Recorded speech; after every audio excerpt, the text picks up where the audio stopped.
Christian సమాజం ఈరోజు ప్రపంచంలోనే అతి ఎక్కువ మంది జరుపుకునే పండుగ క్రిస్మస్ పండుగ. ఈరోజు ప్రపంచంలో అత్యధికంగా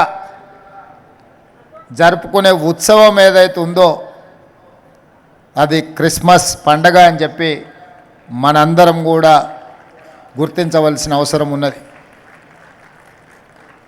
ప్రభు ఒకే మాట చెప్పిండు, నిన్ను నువ్వు ప్రేమించుకున్నట్టుగానే నీ పొరుగు వారిని కూడా ప్రేమించమని. ఇందులో సంపూర్ణమైన సందేశం ఉంది. మానవ సేవనే మాధవ సేవ అని ఏ విధంగా అయితే ఉన్నదో, సర్వజన సుఖినోభవంతు అనే సందేశం ఉన్నదో, ప్రభు ఇచ్చిన సందేశంలో నిన్ను ప్రేమించుకున్నట్టుగానే నీ పొరుగువారిని ప్రేమించు అనే సందేశంలో అన్ని అంశాలు సంక్షిప్తమై ఉన్నాయి. క్రిస్టియన్ సమాజము ముఖ్యంగా హెల్త్ అండ్ ఎడ్యుకేషన్, దేశ స్వతంత్రం వచ్చినప్పటి నుంచి ప్రభుత్వాలు ఎంత సేవను అందించినాయో విద్య విషయంలో, వైద్య విషయంలో ప్రభుత్వాలతో పోటీపడి క్రిస్టియన్ సంస్థలు కూడా ఈ దేశంలో పేదలకు విద్యను, వైద్యాన్ని అందుబాటులోకి తీసుకొచ్చి నిరంతరం ప్రపంచానికే ఆదర్శంగా ఉండే విధంగా ఏ సమాజమైనా అభివృద్ధి సాధించాలంటే, ఆర్థిక పురోగతి సాధించాలి అని అంటే విద్య అత్యంత కీలకమైనది. ఈరోజు మీరు ఎక్కడికి వెళ్ళినా, ఏ ప్రాంతానికి వెళ్ళినా క్రిస్టియన్ ఎడ్యుకేషనల్ సొసైటీస్ అందిస్తున్న సేవను ప్రభుత్వంతో పోటీపడి అందిస్తున్న కొన్ని సందర్భాలలో ప్రభుత్వంలో ఉండే విద్యా సంస్థల కంటే కూడా క్రిస్టియన్ సంస్థలు నిర్వహిస్తున్న విద్యా సంస్థలు నాణ్యమైన విద్యను అందిస్తున్నది. నిష్ణాతులైన విద్యార్థులను ఒక బాధ్యత గల పౌరులుగా తీర్చిదిద్ది ఈ సమాజ నిర్మాణంలో వారు భాగస్వాములై ఆదర్శంగా నిలబడ్డారు.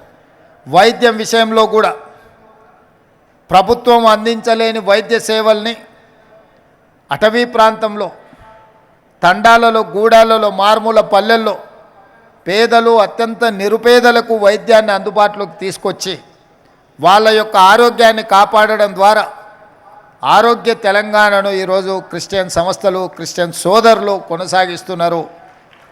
ఇలాంటి సేవా కార్యక్రమాలలో పాల్గొనడమే కాకుండా సమైక్య స్ఫూర్తిని, ఈ దేశం యొక్క భద్రతను, ఈ దేశంలో సర్వమతాలు సమానంగా ఉండాలి, సర్వమతాలు వాళ్ళు నమ్మిన, వాళ్ళు ఆచరించిన సిద్ధాంతాన్ని పాటించాలి, సర్వమతాలకు రక్షణ ఉండాలి అన్న ఆలోచన మా ప్రభుత్వానిది.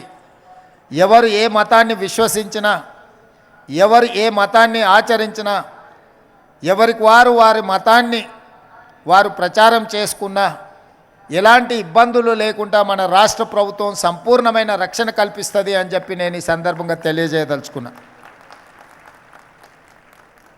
ఎవరు కూడా ఇంకొక మతానికో, ఇంకొక మతాన్ని ఆచరిస్తున్న వ్యక్తులకో, కుటుంబాలకో వ్యతిరేకంగానో, అభ్యంతరకరంగానో మాట్లాడడం తెలంగాణ రాష్ట్రంలో ప్రభుత్వము నిషేధించింది. ప్రభుత్వం అలాంటి చర్యలను సమర్థించదు.